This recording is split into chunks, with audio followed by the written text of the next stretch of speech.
क्षेत्र को गायत्री परिवार ने गोद लेने का सोचा है, क्योंकि वहाँ के लोगों को उनको फिर से एस्टेब्लिश करना बहुत ज़रूरी है।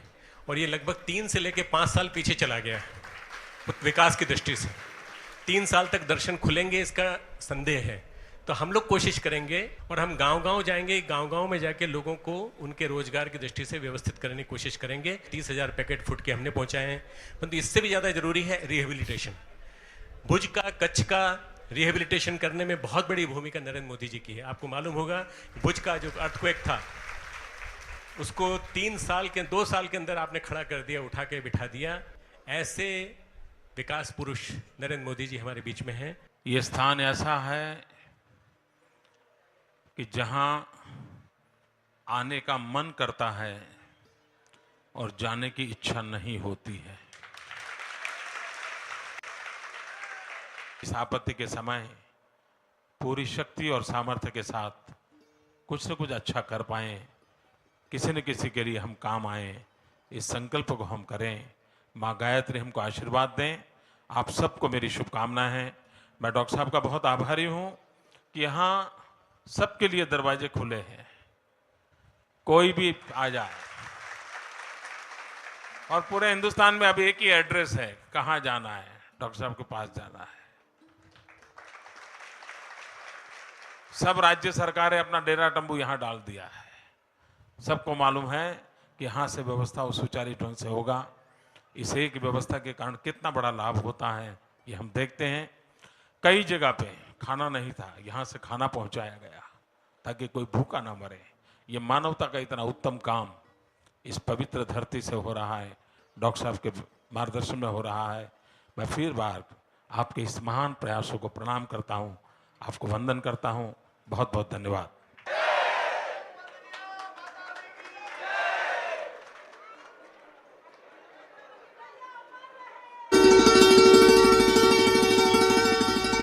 आपके बीच आके मैं धन्य हूँ। और आज भी मैं यही कहने वाला था कि मैं किसी मुख्यमंत्री के रूप में यहाँ नहीं आया, मैं तो परिजन के रूप में ही आपके बीच आया हूँ।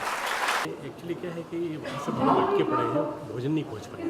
बहुत सारे यात्री सड़कों पर लेटे हुए हैं, उनके पास भोजन नहीं पहुँच पा रहे। आज हमने हेलीकॉप्टर से पहुँचाया है 20,000 लोगों का भोजन। अभी हम कल सुबह फिर पहुँचाएंगे। इस तरह से 3-4 दिन तक, 5 दिन तक 1 लाख व्यक्तियों के लिए भोजन निरंतर पहुँचता रहेगा। कंबल और भोजन पूरी 4 में भेजना है और उसमें भोजन भिजवाइए। कंबल जैसे ही आपदा आई है उसके लिए क्या कहना है? मेरा ये कहना है कि हम लोग सबको गंगा को माँ मानते हुए माँ का सम्मान करना चाहिए। और हमने जो इंक्रोचमेंट की है नदी के ऊपर, मतलब एक प्रकार से अवैध दृष्टि से हमने गंगा के ऊपर आक्रमण किया, तो उसी का आक्रोश है। इस आक्रोश से बचना है तो जैसा शिवराज सिंह जी ने कहा, हमारे कार्यकर्ता ही हैं बेसिकली, तो उसी भाव से आपके मन में वेदना उठी कि ऐसी परिस्थिति में अपने प्रांत में चलना चाहिए, तीर्थ में चलना चाहिए, देख के आना चाहिए। आज आप आए तो हमारा बल भी बढ़ा। तो उत्तराखंड के लिए मध्य प्रदेश प्रांत के मुख्यमंत्री के मन में इतनी संवेदना है, तो यहाँ आए हैं। हम समझते हैं कि हम दोनों मिलकर के हम लोग बहुत कुछ प्रयास करें। पूरा गायत्री परिवार इनके साथ है और उत्तराखंड सरकार के साथ है। हम मिलजुल कर प्रयास करते हैं।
पहली बार हमने यहाँ आके देखा कि ये एक बहुत बड़ा एक सामाजिक और धार्मिक आस्था वाला परिकल्प है, जिसमें कि मानवीय सेवा का भाव प्रमुख है, और उसी मानवीय सेवा के भाव से हमें यहाँ लाया गया और यहाँ की व्यवस्था इन आपदा की स्थिति में हमेशा आगे आई है ये, और आपदा की स्थिति में हमें बिल्कुल घर जैसा माहौल मिला है, जिससे कि हम मानसिक रूप से बहुत जल्दी रिकवर हो पाएँ।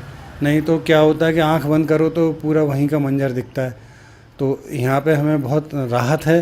गायत्री परिवार से पूरा वॉलंटियर हमको मिले हुए हैं, उनका पूरा हमको सहयोग मिल रहा है, और बहुत से लोग ऐसे आ गए हैं जो परिजनों को तलाशने के लिए हरिद्वार या ऋषिकेश आ गए हैं, वो लोग भी यहाँ हमारे सहयोगी के रूप में काम कर रहे हैं। शांति कुंज की अपनी एक छवि अंतर्राष्ट्रीय स्तर पर है।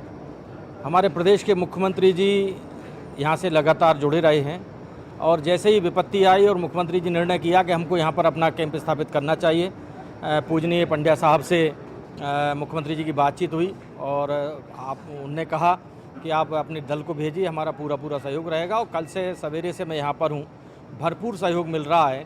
हमको यहाँ लग ही नहीं रहा है कि हम मध्य प्रदेश के कहीं बाहर हैं, ऐसा लग रहा है कि मध्य प्रदेश में ही हैं, और यहाँ के स्वयंसेवकों का, कार्यकर्ताओं का, अधिकारियों का, सबका भरपूर सहयोग है, और जैसी छवि, जैसा काम, वैसा ही हमको यहाँ पर रिजल्ट दिखाई दे रहा है। बहुत शुभकामनाएं देता हूँ, बहुत धन्यवाद ज्ञापित करता हूँ उन लाखों पीड़ितों परिवारों की तरफ से जिनका संकट है, जिनके ऊपर संकट है, उनकी तरफ से भी, और मैं अपने मध्य प्रदेश शासन की तरफ से भी बहुत धन्यवाद देता हूँ।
जैसे कि अभी सभी को पता है, पूरे भारतवर्ष में उत्तराखंड में जो गंभीर आपदा आई हुई है, उसमें केदारनाथ और उसके आसपास के क्षेत्रों में बहुत ज़्यादा दुर्दशा हुई है।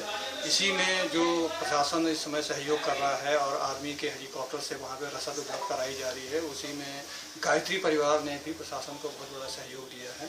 इसमें इस समय 300 कंबल और 3000 भोजन के पैकेट गायत्री परिवार से हमें प्राप्त हुए हैं, जो हम इसी समय आर्मी के हेलीकॉप्टर से संबंधित दुर्गम स्थानों पर भेजे जा रहे हैं, जहां पे पर्यटक और तीर्थयात्री फंसे हुए हैं। इसमें तो बहुत अच्छा सहयोग है, क्योंकि कोई भी होटल या कहीं पे भी इतनी ज़्यादा व्यवस्था एकदम नहीं हो सकती है, क्योंकि भोजन को बनाने में भी टाइम लगता है।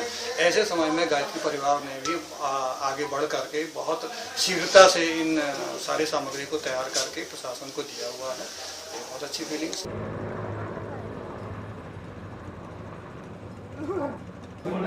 मैं विपिन भट्ट गुजरात सरकार से हूं, अधिक कलेक्टर हूं, और यहां पर पिछले 2 दिन से मुझे इस सहायता केंद्र की पूरी व्यवस्था संचालन के लिए भेजा है। और पिछले 2 दिन से शांति कुंज में जो हमने एक कैंप लगा रखा है, और गायत्री परिवार की ओर से जितने भी प्रवासी केदारनाथ से, बद्रीनाथ से, ऊपर से गंगोत्री यमुनोत्री से यहाँ पर आते हैं, जो फंसे हुए थे या वापस जाना है जिनको, इनको रहने की बड़ी सुविधा यहाँ पर की है। इसके बजाय उनको उनका खाने का सबका प्रबंध किया है। कुछ लोगों तो वहाँ पहले फूड पैकेट भी भेजे थे, और गुजरात सरकार को बहुत बड़ी सहाय इस तरह से गायत्री परिवार से मिली है। जैसे यहाँ से हम बेस कैंप बना के जितने भी प्रवासी गुजरात में वापस जाना चाहते हैं, इनको बस से, रेलवे से किसी तरह भी अपने गांव पहुंचा सके, और ये पूरे लोगों की जानकारी गुजरात के लोगों को मिल सके, वो सब सहायता के लिए हम शांति कुंज में पिछले 2 दिन से और अभी भी अगले 1 हफ्ते रहने वाले हैं और इसमें गायत्री परिवार का पूरा सहयोग मिल रहा है। हरिद्वार में शांति कुंज गायत्री परिवार कैंपस में गुजरात सरकार ने यहाँ की संस्था के सहयोग से एक कंट्रोल रूम भी चालू कर दिया है और जितने जितने यात्रालु यहाँ पर पहुँच रहे हैं उनके यहाँ पर मेडिकल चेकअप की, रहने की, खाने की व्यवस्था की है और यहाँ से परिवहन की व्यवस्था गुजरात सरकार ने आरंभित की है। पहले अभी 16 लोग हमने बाई प्लेन देहरादून से अहमदाबाद के लिए 15 मिनट में बस रवाना होने की तैयारी में है। बाकी लोगों के लिए भी बस और दूसरी व्यवस्था हम लोग युद्ध के स्तर पर आरंभित कर दी है, वो व्यवस्था हम पूरी करेंगे। जो लोग घाटी में फंसे हैं उसमें गौरीकुंड से एयरलिफ्टिंग चालू है। गौरीकुंड से एयरलिफ्टिंग होते हुए जो लोग आएंगे गुप्त काशी के मार्ग से टहरी होकर, उनकी व्यवस्था के लिए भी एक टीम हमने गुप्त काशी में अधिकारी की रवाना कर दी है। राज्य सरकार से संकलन के लिए हमने एक टीम यहाँ के स्टेट कंट्रोल रूम में भी रख दी है। इस प्रकार से और भी जितनी जितनी खबर मिलेगी हमारे गुजराती लोग जहाँ पर फंसे हैं, उत्तर काशी में, बद्रीनाथ में, यमुनोत्री में, गंगोत्री में, तो जितनी हो सकेगी वो सुविधा के लिए राज्य सरकार ने पूर्णतः व्यवस्थापन किया है और भी बढ़ाया जाएगा।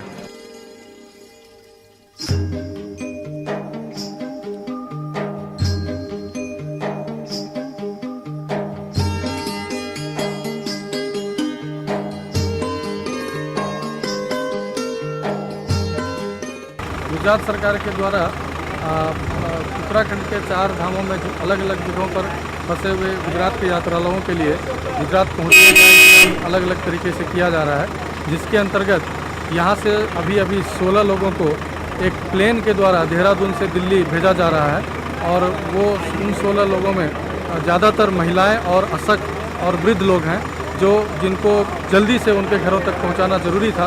उस चीज़ को ध्यान में रखते हुए गुजरात सरकार ने यह ऐतिहासिक कदम उठाया है।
उत्तराखंड में आई आपदा के लिए पीड़ितों के लिए हर तरफ से हाथ उठ रहे हैं और इस समय हम खड़े हैं शांति कुंज में। गायत्री परिवार का ये संस्था गायत्री परिवार जिस तरह से यहाँ पे जो आपदा से पीड़ित लोग हैं, आप देख सकते हैं किस तरह से यहाँ लगातार कैंपिंग हो रही है और यहाँ जो भी पीड़ित ऊपर से आ रहे हैं उनके लिए खाने की व्यवस्था यहाँ कराई जा रही है। उसके साथ साथ यहाँ पे देख सकते हैं कि किस तरह से जो ऊपर सामान भेजा जा रहा है, हज़ारों की संख्या में यहाँ लोग लगे हुए हैं और हज़ारों की संख्या में अभी तक यहाँ पैकेट ये सब ऊपर जा रहा है। और अभी तक अगर शांति कुंज के पदाधिकारियों की बात करें तो उनका मानना यह है, उन्होंने यही बताया है कि अभी तक हजारों पैकेट्स यहाँ से ऊपर रवाना हो चुके हैं। इसी बारे में और ज़्यादा जानकारी हम आपदा प्रबंधन जो शांति कुंज का देख रहे हैं राकेश जी, उनसे बात करेंगे। राकेश जी, किस तरह की व्यवस्थाएं शांति कुंज के द्वारा की गई हैं और क्या व्यवस्था है? यहाँ से दो रूप में विशेष रूप से काम किया जा रहा है। एक तो भोजन पैकेट हम पूरा उत्तराखंड के जो दूरस्थ इलाके हैं वहाँ पर हम जो है सामान भेज रहे हैं। अब तक हम करीब 40 से 50 हज़ार भोजन पैकेट वहाँ पर भेज चुके हैं। दूसरी एक तैयारी दूसरे चरण में ये हो रही है कि जो लोग वहाँ पर हैं, फंसे हुए हैं, जिनके पास भोजन के कुछ खाने को लिए नहीं है, उनके लिए एक राशन पूरा एक किट यहाँ से बनाया जा रहा है। तो वो किट में आटा है, चावल है, दाल है, ये सारी चीज़ें हैं और मसाला है, मोमबत्ती है, तेल है, चीनी है, चाय पत्ती है। इसके अलावा जो दूसरे शरणार्थी यहाँ पे आ रहे हैं, जो श्रद्धालु वहाँ से आ रहे हैं, उनके लिए भी कोई व्यवस्था यहाँ पे? उनके लिए यहाँ आवास की व्यवस्था यहाँ की गई है, भोजन की व्यवस्था की गई है और यहीं से हम उनको उनके गंतव्य पर भिजवा रहे हैं।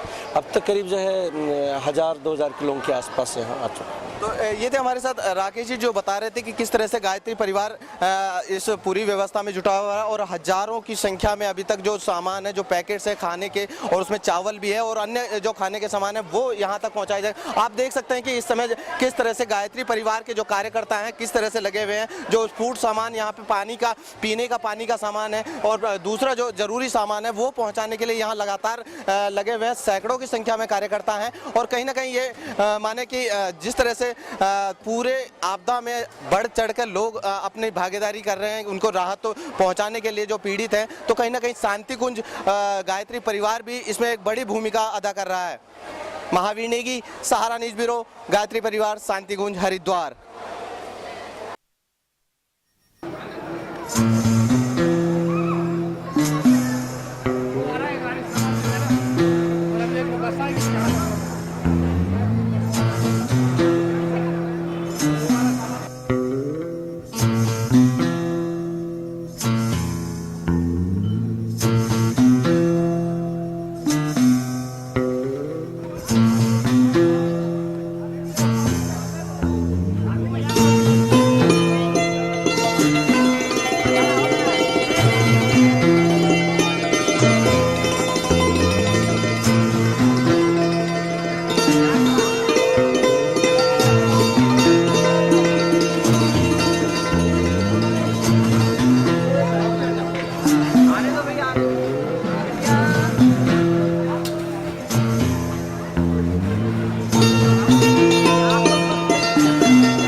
आपदा आई है ये राष्ट्रीय आपदा है और हिमालय बचेगा, गंगा बचेगी तो देश बचेगा, इसमें कोई शक नहीं होना चाहिए। ये हमारे पूरे राष्ट्र के लोगों को समझ लेना चाहिए। और हिमालय को हम लोगों ने गायत्री परिवार के 10 करोड़ लोगों ने गोद लेने का प्रयास किया है। हमने संकल्प किया है कि हम जहाँ तक जनता शासन जा पाएगा, जहाँ तक सेना जा पाएगी, उसके भी आगे जहाँ जहाँ नहीं जा पा रही वहाँ हम जाएंगे, जाके मलबा साफ़ करेंगे, जाके उनकी राहत कार्य की व्यवस्था करेंगे। और ये अभी नहीं, केवल इसी वर्ष समय नहीं, तुरंत नहीं, तात्कालिक नहीं, ये आने वाले कई वर्षों तक करते रहेंगे, इसका हम संकल्प लेते हैं। केदारनाथ की आपदा ही सबसे बड़ी आपदा है मैं समझता हूँ कि वहाँ से आने वाला, बद्रीनाथ से आने वाला, हेमकुंड से आने वाला जो जन सैलाब है, जो पानी का सैलाब जो आया जिसने कि बहा दिया लोगों को, इन सब के घर घर गांव-गांव में हम जा कर के पूरी देखरेख करना चाहते हैं।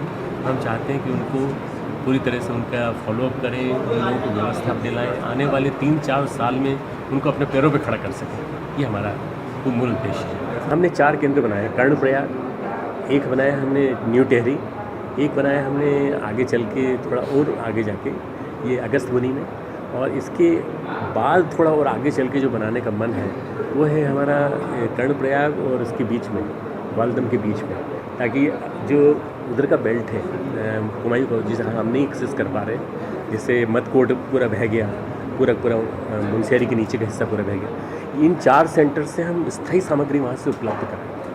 निर्माण के लिए अगर चाहिए तो निर्माण की सामग्री भी उपलब्ध कराने के लिए शासन के साथ हम लाइन अप करेंगे और सहयोग करेंगे। हमारे साथ हरिमोहन गुप्ता जी हैं, यहाँ के स्वयं सेवक। गुप्ता जी, जो लोग आ रहे हैं तो वो किस तरह की आप बीती आपको सुना रहे हैं, कहाँ से लोग आ रहे हैं? हमारे यहाँ भारतवर्ष के हर प्रांत से लोग आ रहे हैं। महाराष्ट्र, गुजरात, मध्य प्रदेश, राजस्थान, मुख्यतः गुजरात और राजस्थान के ज्यादा लोग आ रहे हैं। किस तरह के हालात बता रहे हैं? केदारनाथ की बहुत ज्यादा भयानक स्थिति है। लोग बता रहे हैं कि जो रेत है उसमें लाशों के ढेर पड़े हुए हैं और बहुत ही कम लोग बचे हैं। वहाँ अमूमन 10,000 लोग बता रहे हैं कि रामबाड़ा में 10,000, वहाँ 6,000 आदमी और केदारनाथ में लगभग 10-12 हजार आदमी प्रतिदिन रहता है और प्रतिदिन वहाँ रहता है और रास्ते में 6,000 मूवमेंट में रहता है, जिसमें से कि लोगों का ये कहना है कि मात्र 20-25% लोग ही बचे हैं। इतनी भयानक स्थिति है, शायद हमारे जीवन काल में इतनी भयानक स्थिति कभी सुनने में नहीं आई। जी धन्यवाद। देखिए अनुपम, हालांकि ये बहुत लोग हैं, अभी हम कुछ देर पहले यहाँ पहुंचे, कोशिश करेंगे कि जो और लोग केदारनाथ से लौटे हैं उनसे भी बातचीत करें।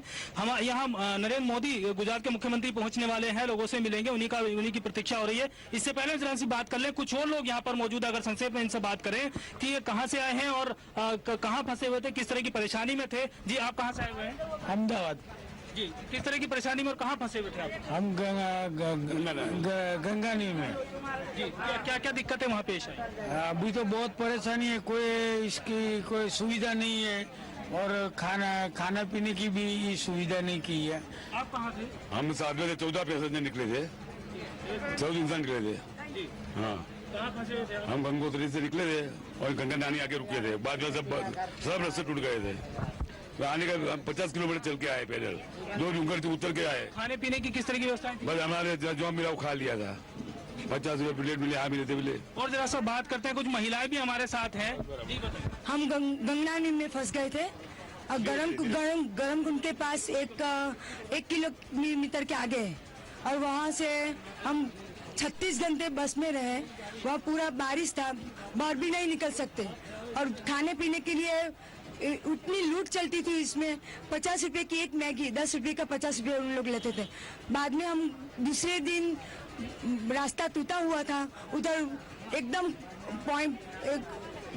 कठिन रास्ते से चढ़ के, थोड़ा पैदल चल के पूरा 17 किलोमीटर चले हम। तो अभी कैसा लग रहा है? आप लोग यहाँ आए हैं, थोड़ा सुकून? अभी हम तो एकदम आराम लगता है, एकदम चैन से हम, अच्छा है कि हम एकदम सेफ है, अभी जान बचा के आ गए, इसीलिए अच्छा है।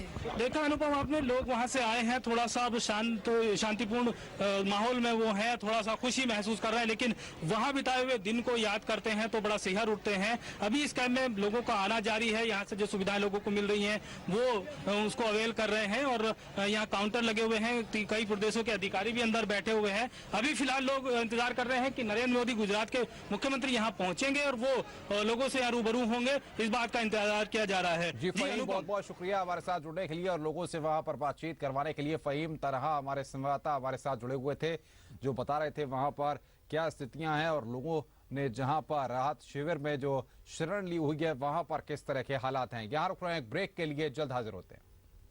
हालांकि मोटे तौर पर 3 कैंप लगे हुए हैं 3 प्रदेशों के, आप देख सकते हैं। कैमरा पर्सन आशीष से कहूंगा जरा दिखाने की कोशिश करें जिस तरीके से यहाँ भीड़ लगी हुई है। यहाँ अगर मोटे तौर पर देखें तो राजस्थान का कैंप लगा है, गुजरात का कैंप लगा है और मध्य प्रदेश का कैंप लगा है। और यहाँ पर ऐसा नहीं है कि इन्हीं प्रदेशों के लोग यहाँ पर आ रहे हैं, जो यात्री ऊपर से बच के आए हैं, जो अपने जीवन जिनका बच गया है, सकुशल भगवान ने उनका जीवन दिया जिनको, वो यहाँ आए हैं। लेकिन इसके अलावा दूसरे प्रदेशों के लोग भी यहाँ पर हैं। कुछ ऐसे लोग भी यहाँ मौजूद हैं जो अपने परिजनों को उनको ढूंढने आए थे, जो तीर्थ यात्रा पे गए थे और फंस गए थे दूसरी जगहों पे, इस तरफ भी यहाँ काफी परिवार बैठे हैं। कई लोग ऐसे हैं जो तीर्थ यात्रा से वापस लौट करके आए हैं, यमुनोत्री, गंगोत्री, केदारनाथ और बद्रीनाथ धाम से बहुत मुश्किल बच करके आए हैं। कुछ उनके परिवार वाले हैं जो अपने परिजनों को खोजते हुए यहाँ आए हैं, लेकिन यहाँ पर शांति कुंज की तरफ से इन लोगों को सभी तरह की फैसिलिटी दी जा रही है। यहाँ से अपने घर वापस जाने के लिए वाहन की व्यवस्था है, खाने पीने की व्यवस्था है, यहाँ तक कि यहाँ रहने की व्यवस्था है। एक कंट्रोल रूम बना हुआ है, सामने मैं दिखाना चाहूंगा थोड़ा सा कंट्रोल रूम। यहाँ पर कई प्रदेशों के अधिकारी बैठे हुए हैं, मंथन भी कर रहे हैं,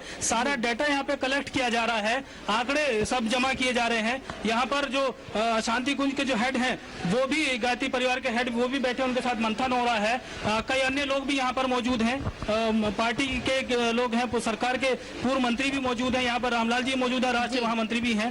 थोड़ा सा जानने की कोशिश करेंगे। आप देख रहे हैं कि प्रणव पंड्या, डॉक्टर प्रणव पंड्या जी से बात करते हैं कि किस तरह की व्यवस्था यहाँ पर की जा रही है। जी, किस तरह की व्यवस्था आप यहाँ पर कर रहे हैं, और जो लोग हैं, जो ये लाइव बुलेटिन चल रहा है, इस समय जरा सा बताएंगे संक्षेप में कि किस तरह की व्यवस्था दी जा रही है शांति कुंज? देखिए, ये बहुत बड़ा आश्रम है, लगभग 250 एकड़ में फैला हुआ है, तो यहाँ करीब 40,000 लोग ठहरने की व्यवस्था है।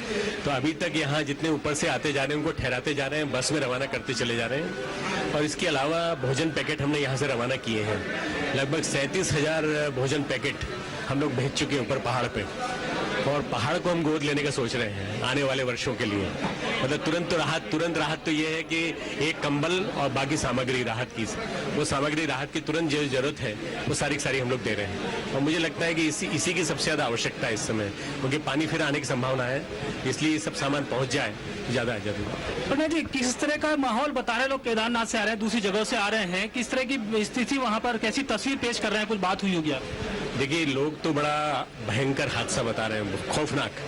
मतलब उन्होंने कहा कि उन्होंने जीवन में ऐसा कभी खौफनाक हादसा नहीं देखा। ऐसा अंदाज है कि केदारनाथ क्षेत्र में अकेले में ही 5 से लेकर 10,000 व्यक्ति मरे हैं, ऐसा लगता है। पूरे क्षेत्र में मुझे अंदाज नहीं है, परंतु लोग ऐसा कह रहे हैं 30-40 हज़ार डेड बॉडीज हो सकती हैं। राहत कार्यों में देरी हुई थोड़ी सी, और थोड़ी सी लैक ऑफ कोऑर्डिनेशन हुआ, जिसको गृह मंत्री ने भी माना है।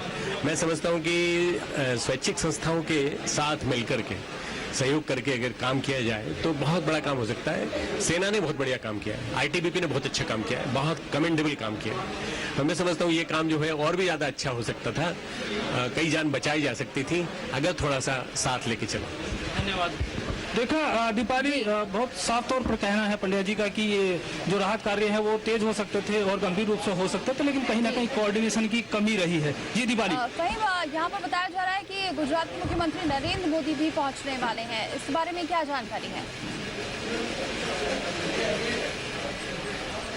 देखिए दीपाली, नरेंद्र मोदी जी को 4 बजे का समय बताया गया था, उसके बाद 4:30 बजे का समय बताया गया, लेकिन अभी कुछ देर बाद वो यहाँ पहुँचने वाले हैं, उन्हीं की प्रतीक्षा हो रही है। काफी लोग यहाँ पहुँच चुके हैं उनके आने को लेकर के, और ये सब लोग उन्हीं की प्रतीक्षा कर रहे हैं। माना जाए कि अगले 5 से 10 मिनट का समय संभावित है कि वो यहाँ पहुँच जाएंगे, और उसके बाद उनके यहाँ पर आने के बाद वो लोगों से मिलेंगे, गुजरात के लोगों से मिलेंगे, गुजरात के अलावा दूसरे सभी लोग यहाँ पर मौजूद हैं उन सबसे मिलेंगे और सारे हालात पर बातचीत करेंगे। यहाँ जिस तरह की सुविधाएं दी जा रही हैं उसके ऊपर भी बातचीत करेंगे। तो कुछ ही देर में माना जा रहा है कि नरेंद्र मोदी यहाँ पहुँच सकते हैं। आप देख सकते हैं कि बहुत उनका प्रतीक्षा की जा रही है, कौतूहल के रूप में उनकी प्रतीक्षा की जा रही है। सभी लोग नजरें गड़ाए हुए हैं मुख्य द्वार की तरफ के, कुछ ही देर में मोदी यहाँ पहुँच सकते हैं। जी दीपाली, शुक्रिया फहीम तमाम जानकारी देने के लिए।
गुजरात के हो या गुजरात बाहर के हो, सभी पीड़ित यात्रियों को मदद करने के लिए एक केंद्र खोला है। वहाँ भी हमारे वरिष्ठ IAS, IPS अधिकारियों को हमने नियुक्त किया है।